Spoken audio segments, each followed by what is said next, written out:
함께 은혜 나누실 하나님의 말씀은 사도행전 2장 1절부터 4절 말씀입니다.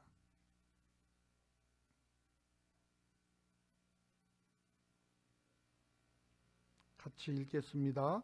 오순절 날이 이미 이르매 그들이 다 같이 한 곳에 모였더니 호련히 하늘로부터 급하고 강한 바람 같은 소리가 있어 그들이 앉은 온 집에 가득하며 마치 불의 혀처럼 갈라지는 것들이 그들 위에 보여 각 사람 위에 하나씩 임하여 있더니 그들이 다 성령 충만함을 받고 성령이 말하게 하심을 따라 다른 언어들로 말하기를 시작하니라. 아멘. 주신 말씀 본문에서 성령이 임하시면 라는 제목으로 함께 은혜를 나눕니다. 다 같이 해봅니다. 성령이 임하시면. 아멘. 오순절 성령이 저와 여러분 가운데 임하면 우리는 불같은 능력을 받게 됩니다. 오늘 본문은 성령이 불의 혀같이 갈라지는 것이 모든 사람들에게 임하는 것을 봤다고 말하고 있습니다. 한 곳에 한 덩어리로 뭉쳐서 있는 그런 불이 아니고 각 사람 머리 위에 임하는 불입니다. 누구만 특별히 능력 있고 기도 있어서 누구에게만 특별하게 강하게 놀랍게 역사하는 것이 아니라 그 자리에 함께한 모든 사람에게 성령의 불이 각각 임하였던 것을 분명하게 말씀하고 있는 것입니다. 하나님의 백성들이 확연히 볼 수 있는, 느낄 수 있는, 알 수 있는 그러한 불입니다. 그렇기 때문에 능력의 성령이 임하게 되어지면 누구보다 본인이 알고 함께 지켜보는 사람들이 다 압니다. 어떤 크고 강하신 분이 나를 확 사로잡고 세우시는 것이 느껴지기 때문에 그렇습니다. 그러므로 첫 번째로 각 사람 위에 임하는 성령입니다. 성령이 각 사람 위에 하나씩 임했습니다. 기도하는 이 공동체, 기도하는 형제 자매들 머리 위에 불의 혀 같은 성령의 놀라운 역사가 한 사람씩 임했다는 것입니다. 구약시대는 보면은 모세도 그렇고 솔로몬도 그렇고 엘리야 같은 그런 어떤 특정한 인물들에게만 한시적으로 임했다가 그 소명이 끝나면 사라져버리는 그러한 그 모습들을 우리가 발견하게 되어집니다. 그런데 오늘 본문에 나와 있는 오순절 마가다락방에 임한 성령의 불은 120명 전원에게 똑같이 임하고 역사하였다는 것입니다.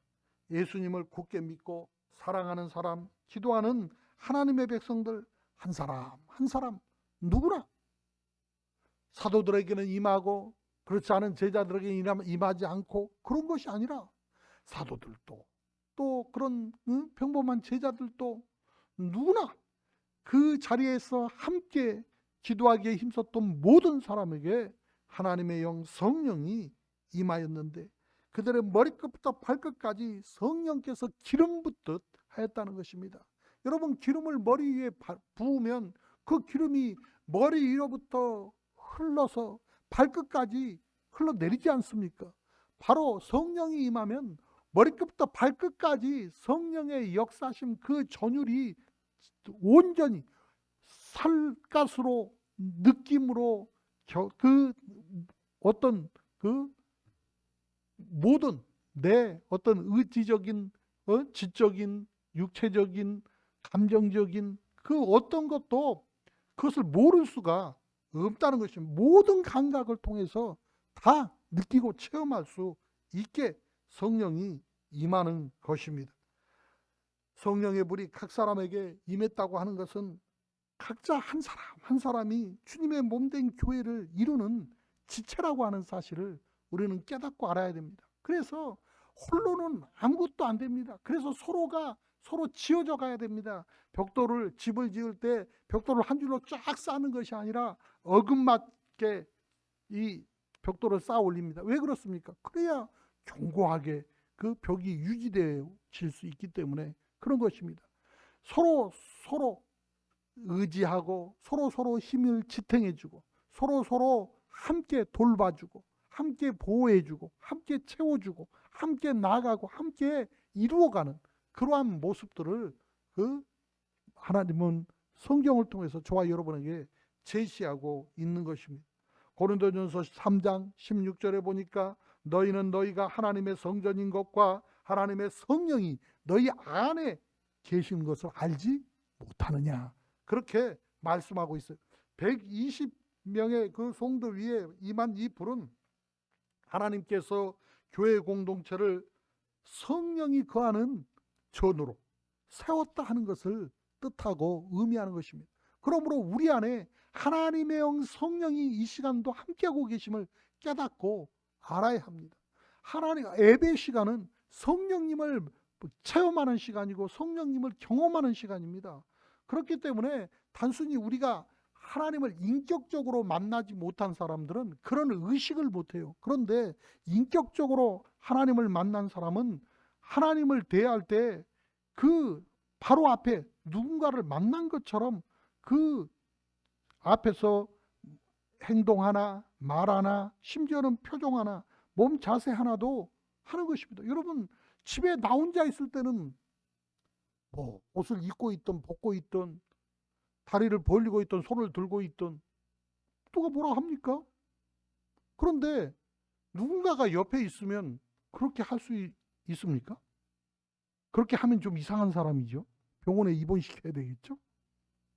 그런 거예요. 그런데 우리가 하나님이 내 곁에 나와 함께 계신다고 말은 해요. 그런데 말을 하면서 안 믿든지 아니면 믿기는 믿는데 하나님을 개무시하든지 둘 중에 하나죠. 그렇기 때문에 정말로 우리가 하나님을 의식한다면, 하나님을 인격적으로 만난 사람이라면 오늘 우리의 찬양을 받으시고 우리의 기도를 들으시고 우리의 예배를 받으시는 하나님을 의식해야 되는 거예요. 오늘 내 곁에서 함께 내 찬양을 부르시고 함께 내 찬양을 받으시는구나. 또 내가 간구하는 기도를 듣고 계시는구나. 나의 예배를 받으시는구나.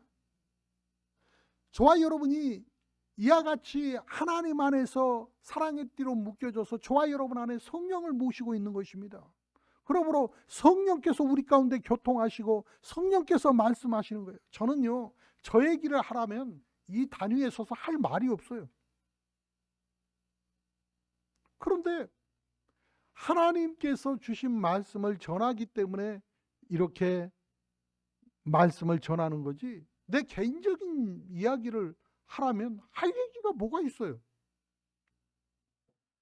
성령께서 저와 여러분의 삶 안에서 하나님의 길을 제시해 주고 하나님의 꿈을 보여주시고 하나님께서 계획한 일들이 우리 안에서, 우리 가정 안에서, 우리 일상 안에서, 일터 안에서 이루어져 갈 수 있도록 끊임없이 우리 심령을 충동시키고 끊임없이 북돋아서 하나님 앞에서 위로를 받고 힘을 얻고 도전에 나아갈 수 있어서 그로 인하여 성취감을 얻고 그로 인해서 보람을 얻고 정말로 하나님 앞에서 기뻐하고 감사할 수 있는 생찬 그러한 삶을 살아갈 수 있도록 우리 안에 역사해 주시는 것입니다.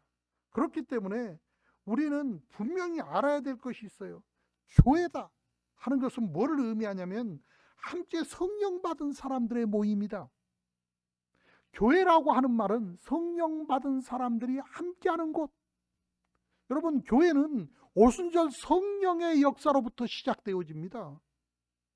성령 받은 사람들이 그 안에서 역사하시는 성령의 그 크신 은혜를 함께 나누고 받은 은혜를 감당할 수 없어서 길거리에 나가서 복음을 전하고 예수 그리스도를 선포하고 누가 뭐라고 하면 너희들이 십자가에 못 박아 죽인 그가 바로 이와 같은 일들을 했노라고 담대하게 전파할 수 있었던 것은 성령께서 무엇으로도 표현할 수 없는 내 생각과 평상시 나의 모습과는 전혀 다른 그러한 모습으로 내가 언제부터 이렇게 담대해졌지? 자기도 깜짝 놀랄 만큼 담대하게 나가서 내가 언제부터 이렇게 말을 잘했지? 어쩌면 이렇게 지혜롭게 적재적소에 정확한 말을 딱딱 할 수 있어?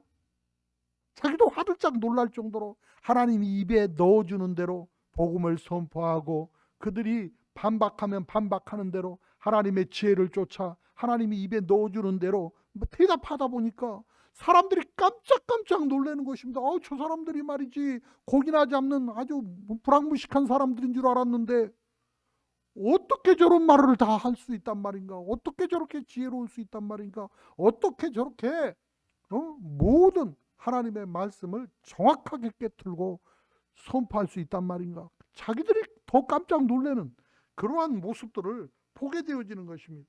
성령의 임재는 교회를 교회로 또 선포하는 영적 세계에서 마치 그 인증하는 그런 도장과 같은 것입니다. 성령의 인증 도장이 찍힌 교회는 규모가 크든 작든 음부의 권세가 떨고 두려워하는 그러한 생명의 현장인 것입니다. 하나님께서 기뻐하시고 지키고 능력을 부어주시기 때문에 더럽고 악한 마귀 사단이 그 안에서 발붙이고 있으려 하지만은 더 이상 존재할 수 없는 거예요. 사람들이 이 어디가 가장 마귀가 세게 역사하느냐? 그것은 바로 교회입니다. 교회. 나이트클럽이 아니고 요정이 아니고 빠찡고, 요새 빠찡거라고 하나? 아무튼 도박하는 그런 데가 아니고 교회입니다. 왜 그런 데가 아니냐면 그런 데를 어차피 다 지들 편이니까 역사할 것도 힘쓸 일이 없어요. 그런데 교회 안에서는 하나라도 예수님께 돌아가는 꼴을 볼 수가 없으니까 아주 기를 쓰고 방해하는 것입니다. 초대교회는 여러분 아무것도 없었어요. 이 초대교회 성령의 역사가 임한 것은 마가라고 하는 사람의 집의 다락방이었습니다. 교회가 무슨 건물이 있고 주차장이 있고 무슨 에어컨 온풍기가 있고 조명이 어떻고 식당이 어떻고. 요즘 우리들이 신앙생활을 얼마나 웃기게 하고 있는지 아십니까? 언제부터 그렇게 따지고 살았는지, 깨끗하니 더럽니 춥니 덥니 주차하기가 불편하니 어쩌니. 자기는 아무것도 안 해. 누군가가 섬겨줘야 그 모든 일들이 이루어지는 거예요. 그 안에는 자기도 속해 있어. 그런데 나는 안 하고 누군가가 나를 섬겨주기를 원해요. 그게 참 문제죠. 그런데 초대교회의 모습을 보면 그런 것도 갖춘 것이 없어요. 교회도 이 외형적인 이 영으로 한 사람 한 사람이 그리스도의 지체로 그 하나님을 모신 성전으로 모여서 함께 예배하는 그 자리가 교회가 되어졌지. 건물이 대단하게 지은 건물이든 아니면 천막이든 조립식 건물이든 이것만 해도 호텔이지 뭐. 그런데 없었어요. 그런데 아무것도 없는 그 교회가 단 한 세대, 그 한 세대가 다 가기 전에 그 전 세계를 지배하고 있던 로마 제국 전체로 복음이 퍼져나가고 그 나라가 하나님 앞에 무릎을 꿇는 놀라운 파워를 발휘하는 그 엄청난 힘을 우리는 보게 되어지는 것입니다. 성령의 불을 받고 시작한 성령의 공동체였기 때문에 이와 같은 놀라운 역사가 일어납니다. 그래서 나는 주님 우리 오람 순복음교회도 불같은 성령의 침례를 함께 받은 성령 공동체인 줄로 믿습니다. 2000여 년 전에 예루살렘 초대교회 마냥 우리도 세상을 진동시키는 능력의 성령 공동체가 되게 하여 주시옵소서. 간절히 기도를 합니다. 한 사람 한 사람 하나님 각 사람에게 임했다고 하지 않았습니까?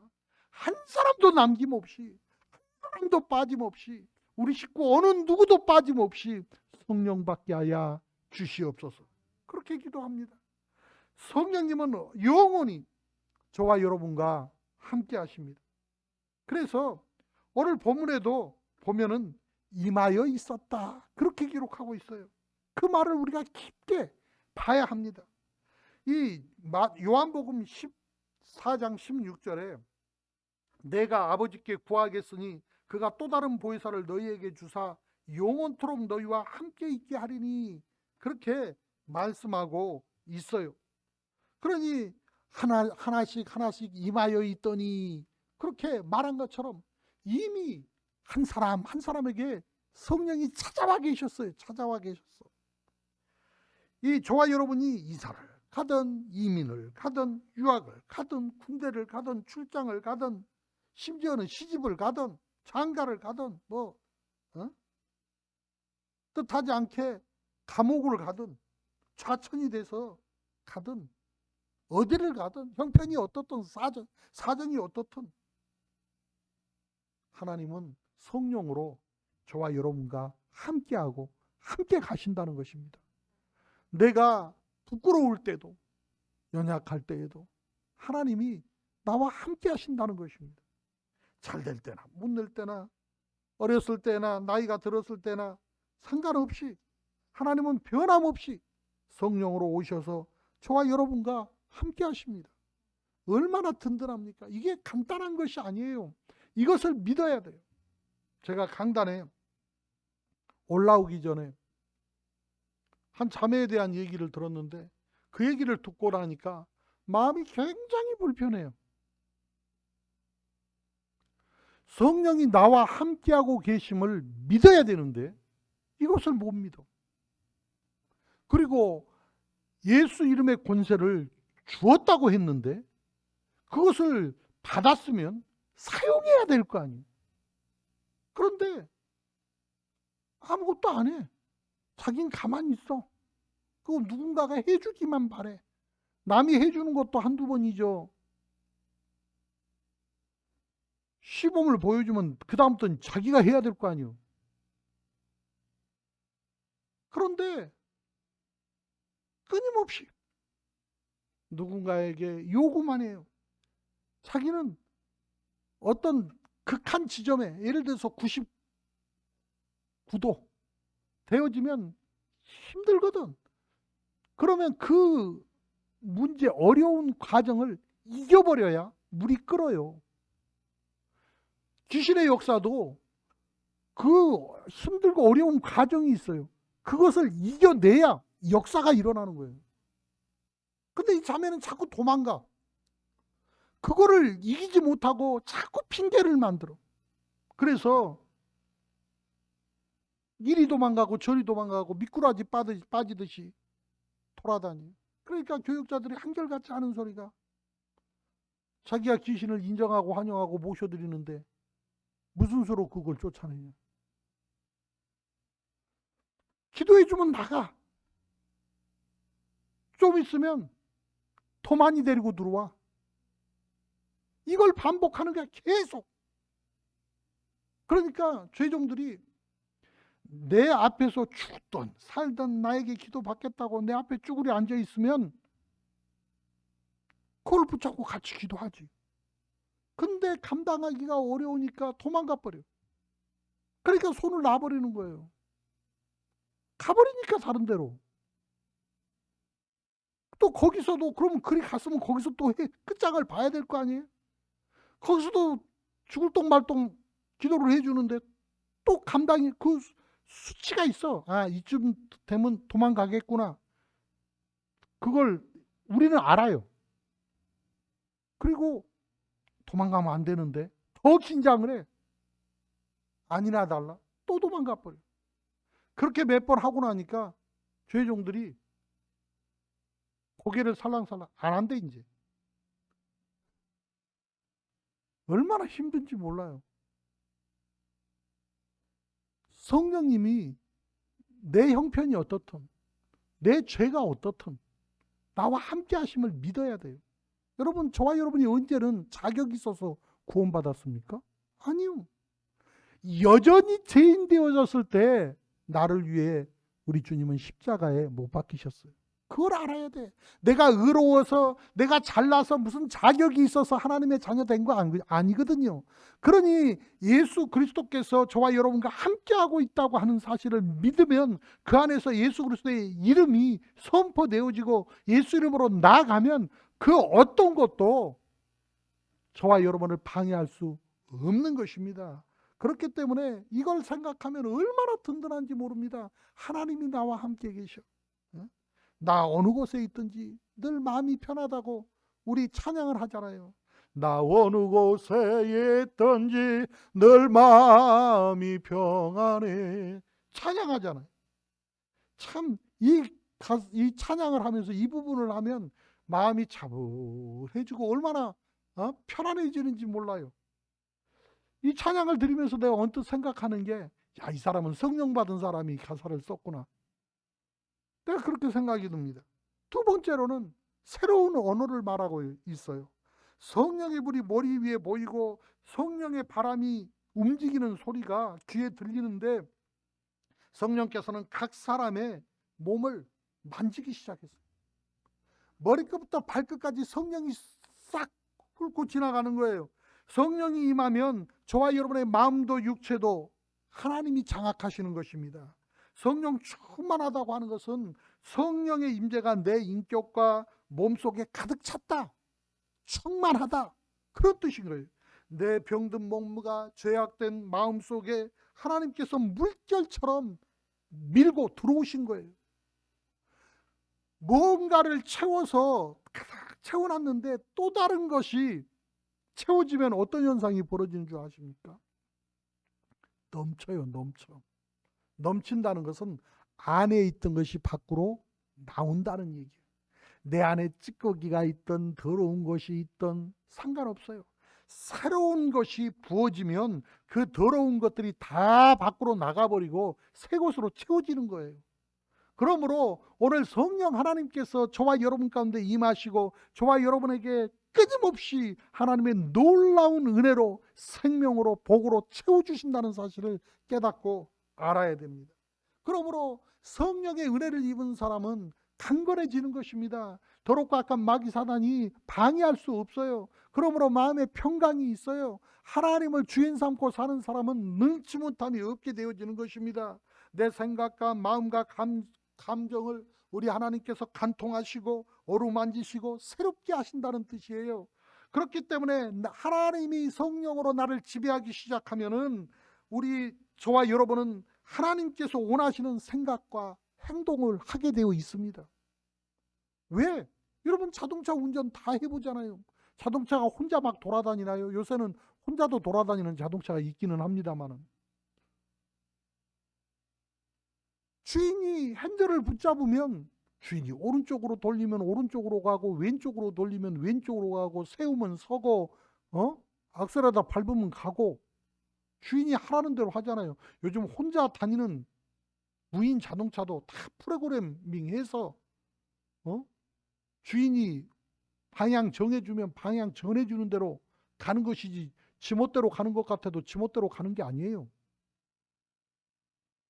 그렇기 때문에 저와 여러분의 주인이 성령님이 맞다면 성령님이 주시는 생각, 성령님이 주시는 말을 해야 되는 거예요. 성령께서 말하게 하심을 따라서 그들이 다른 언어로 말하기 시작했다. 그러므로 우리가 이 말에 대한 중요성이 얼마나 큰지 모릅니다. 어떤 분은 만나면 말 자체가 부정적이야. 그런 분들이 있어요. 사람이 나쁜 사람 아니야. 참 좋은 사람이에요. 근데 그 사람하고는 상관없이 말이 부정적이야. 그러니까 같은 말도 이거 있어요? 하고 묻는 사람이 있는가 하면 이거 없어요? 하고 물어보는 사람이 있어요. 자기 자신을 가만 생각해 봐요. 나는 어떤 부류에 속하는지. 똑같은 것도 종이 있어요? 하는 사람이 있는가 하면 종 없어요? 하는 사람이 있다니까요. 없는 걸 왜 찾아? 없는 건데. 찾을 이유가 없지, 없는 거는. 그런데도 종 없어요? 하는 사람이 있다니까요. 가게 가서도 뭐 없어요? 하고 묻는 사람이 있어요. 뭐 있어요? 하고 물어야지. 없는 걸 뭐하러 물어? 그런데 우리는 너나 할 것 없이 그런 게 찌들어져 있어요. 그게 너무 자연스럽게 나오는 거야. 왜? 아직 육체에 속해 있거든요. 성령에 사로잡히고 있으면 긍정적인 이 기본적인 생각의 바탕이 긍정적이에요. 하나님은 우주 만물을 창조하실 때 있어라 했지 없냐고 참 찾아본 적이 없어요. 빛이 있으라 하면 빛이 있었고 그렇게 하십니다. 말씀을 하시면 말씀하는 대로 이루어졌어요. 그것이 하나님의 역사고 하나님의 능력이고 그 하나님이 저와 여러분 안에 임하여 계시는 것입니다. 그렇기 때문에 우리는 생각이 달라져야 돼요. 말이 달라져야 돼요. 그 말하는 것을 보면 그 사람이 어떤 사람인가 그 사람의 현 주소가 보이는 것입니다. 성령께서 그 무엇보다도 내 혀와 언어를 컨트롤하기 시작한다는 사실을 알아야 돼요. 성령께서 저와 여러분의 몸을 장악하고 가장 먼저 일어난 사건은 바로 언어입니다. 말이 달라져요. 그래서 예수 믿는 사람들을 보면은 나 예수 믿는다고 얘기 안 해도 옆에 가만히 있어도 이 사람이 예수 믿는지 예수 안 믿는지 알아. 예수를 믿어도 썰렁하게 믿는지 제대로 믿는지 알아. 왜 그런지 아세요? 본인은 몰라. 근데 저희는 알아요. 말이 다르거든요. 사용하는 단어 자체가 달라요. 참 신기하죠? 하나님께서는 말씀으로 세상을 창조하셨고 말씀으로 다스려요. 그리고 하나님의 자녀된 저와 여러분 역시 정말로 입술의 권세를 우리에게 주셨다는 사실을 알아야 돼요. 저와 여러분이 말하는 것이 얼마나 중요한지 몰라요. 저와 여러분에게 성령을 주었을 때 우리의 언어에 가장 먼저 가장 강력하게 역사하신 것입니다.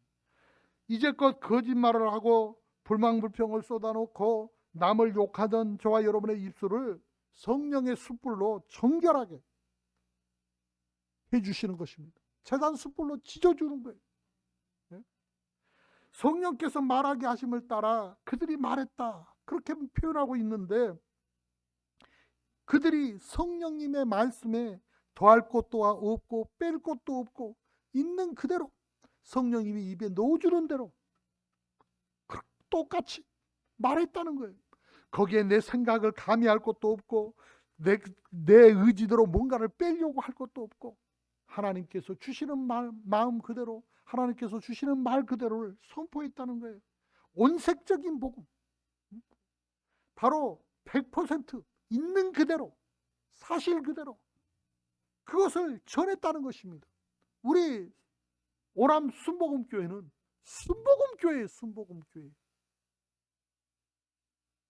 세상 잡다한 거 섞지 말고 내 생각, 내 방법, 내 경험 섞지 말고 오직 하나님의 말씀만 받아들이고 오직 하나님의 말씀만 선포하고 오직 하나님의 말씀대로 살아가려고 오늘 또 하나님 앞에서 결단하고 붙들려 쓰임받는 저와 여러분이 되어져야 돼요. 오늘날 기독교의 타락은 복음의 인간의 생각을 끊임없이 더해서 변질되는 것이 문제입니다. 복음은 순수해야 돼요. 그래서 순복음인 거예요. 다른 게 가미되면 안 돼요. 섞이면 안 돼요. 세상적인 것들이 아무리 세련되고 유행이 어떻고 요새 흐름이 어떻고 트렌드가 어떻고 별소리 다 해도 복음은 세상과 섞이면 안 돼요. 오직 하나님의 말씀은 하나님의 말씀 그 이상 그 이하 없어요. 하나님 말씀 그 자체로 권위가 있고 그 자체로 가치가 있고 그 자체로 능력이 있고 그 자체로 저와 여러분의 생명이 되고 삶이 되고 저와 여러분의 내일이 되는 것입니다. 그러므로 복음이 그대로 저와 여러분 안에 역사할 수 있도록 나를 내려놓고 하나님의 은혜를 구해야 돼요. 오늘날 기독교의 타락은 복음에 인간의 생각을 끊임없이 더해서 변질시키는 데 문제가 있는 거예요. 그러나 성령에 사로잡힌 사람은 성령께서 주시는 말씀만 전하고 말씀대로 전합니다. 저는 설교를 할 때마다 가장 크게 생각하는 것이 뭐냐면 쉽게 설교하는 것. 어떻게 하면 어린아이가 됐든 어른이 됐든 배운 사람이 됐든 못 배운 사람이 되어졌든 다 알아들을 수 있는 단어를 선택하고 다 알아들을 수 있는 말을 할까? 저는 나는 왜 이렇게 말을 할 줄 모르나 그런 생각을 늘 해요. 말 주변이 없어가지고 쉽게 이렇게 얼마든지 할 수 있는 말도 내가 들어도 말이 어려워.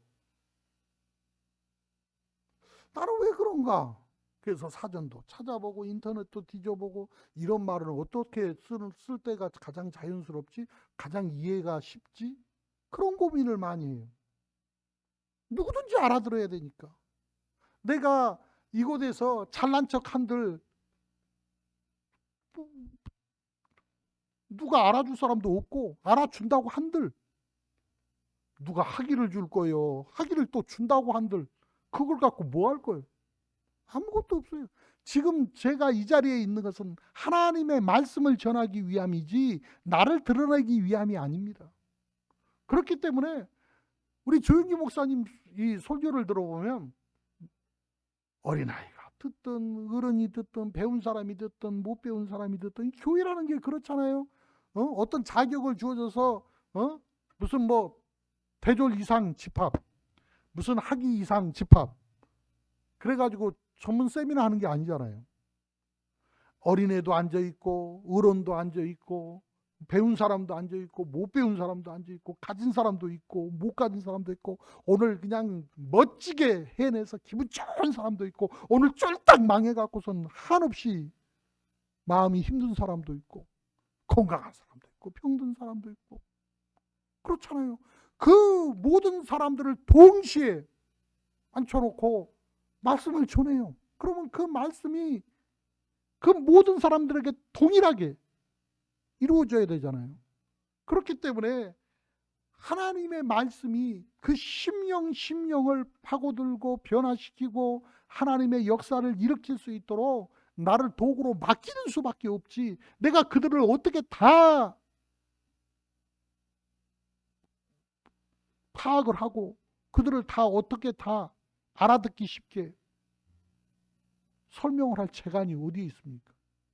그러니 하나님 앞에 하나님 주신 그대로 말씀 그대로 어쩔 때는요 강단에서 내려오면 아이고 오늘 설교 죽을 썼구나 죽을 썼어 그럴 때가 있어요. 자기가 알아. 그런데 이상한 게 뭔지 아십니까? 나는 분명히 죽 쓰고 내려왔는데 은혜 받았다고 연락이 와요. 또 어떤 경우는 내가 생각하기에 잘한 것 같아. 그래서 기분이 엄청 좋아. 그런데 반응이 없어. 그런 경우가 있어요. 내 힘으로 내 방법으로 뭔가를 하는 것이 아니에요. 여러분 망치가 아무리 잘난 듯 지 혼자 뭐를 합니까? 목수가 들고 찍는 대로 못도 받고 뒤집어서 잡아 빼면 못을 빼기도 하고 그러면서 가구를 만드는 것처럼 우리는 그저 도구일 뿐인데 자꾸 사람이 내 방법 내 생각을 거기에 가미시켜서 하나님의 말씀을 자꾸 변질시킨다는 거예요. 성령님께 사로잡힌 사람은 그저 성령님이 주시는 말씀만 전하면 되는 거예요. 성령께서 각 사람 위에 불의 혀같이 갈라져서 임했다고 말하고 있어요. 혀는 복음을 전하는 도구입니다. 그렇기 때문에 성령은 불타는 혀의 능력, 복음을 선포하고 그 복음을 믿게 하는 능력인 것입니다. 또 다른 언어들로 말하기 시작했다. 그렇게 말하고 있잖아요. 마가복음 16장 17절에 믿는 자들에게 이런 표적이 따르니 그들이 내 이름으로 귀신을 쫓아내고 새 방언을 말하며 그렇게 말씀하고 있어요. 여기에서 주님께서 말씀하신 이 새 방언이 바로 여기에 나오는 다른 방언들, 그 다른 언어들입니다. 이 다른 언어들, 각종 외국어를 말하는데 제자들이 전문적으로 외국 교육을 받은 그런 사람들이 아니었다는 거예요. 그런데 갑자기 여러 나라 언어로 말하기를 시작했다는 거예요. 제가 기독교 그 채널을 통해서 듣다 보니까 어떤 선교사님이 간증을 하는데 선교사로 갔는데 자기는 영어만 하면 될 줄 알고 갔는데 그 부족은 영어를 안 쓰는 거야. 쓸 줄 모르는 거야. 못 알아들어. 앞이 다 캄캄하고 어떻게 해야 될지를 몰라서 쭈그려 앉아서 기도를 하는데 마음이 답답하니까 방언 기도가 터져 나와서 방언 기도를 마쳤는데 자기는 방언 기도밖에 한 게 없는데 나중에 알고 보니까 그 사람들이 다 알아들은 거야. 자기 부족 언어로. 그러면서 변화되어지고 그곳에 다 발도 못 붙이고 이리저리 떠돌았는데 그 부족에 정착을 하게 되어지고 그곳을 선교 기지 삼아서 복음을 전했다는 얘기를 들으면서 야, 이게 성령의 역사구나. 그것을 느낍니다.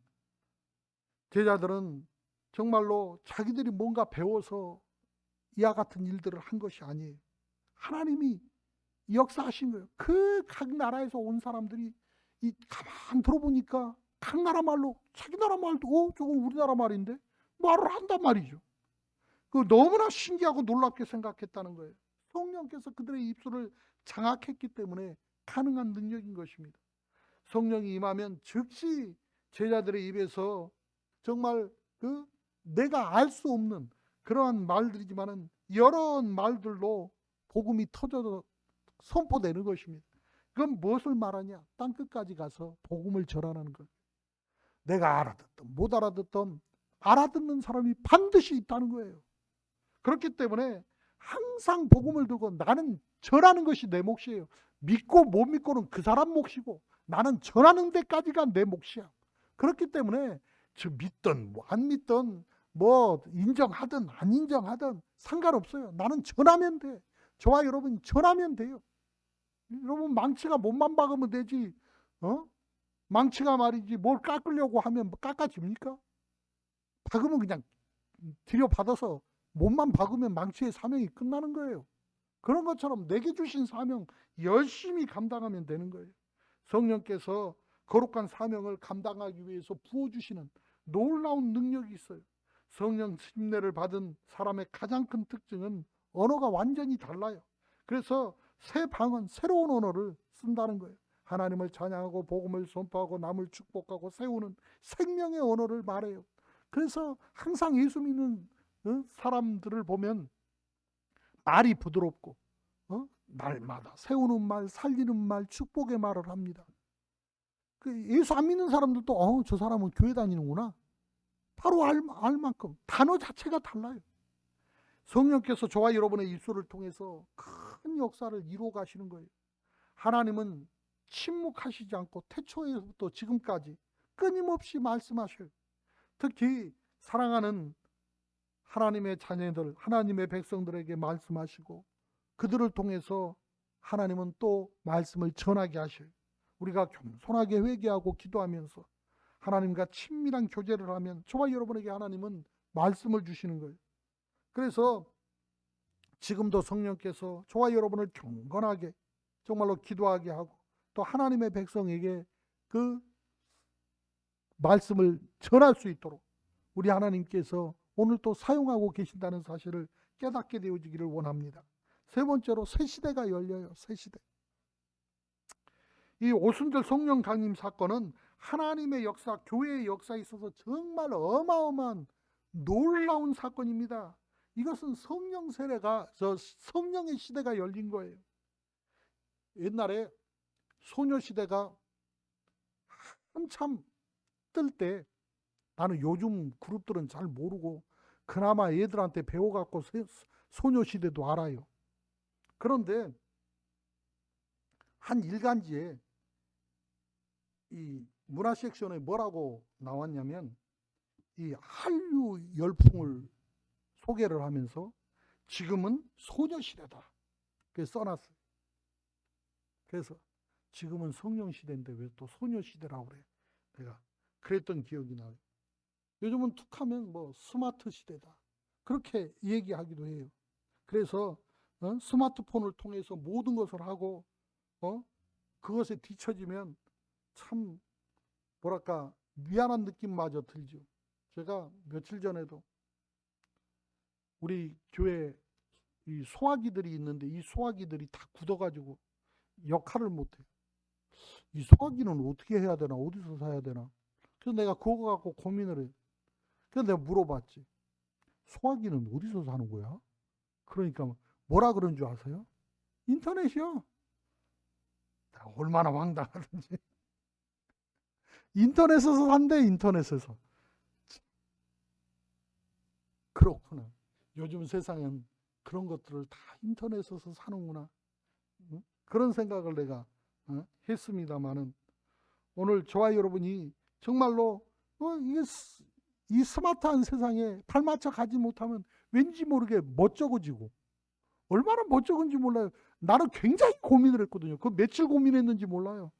어느 날 집사람이 와가지고 이 소화기가 이게 문제가 있다는 거야. 그래서 이걸 그럼 교체를 해야지 어떻게 교체를 하나. 그 고민을 했더니 그걸 물어보니까 뜬금없이 한다는 소리가 인터넷에서 산대.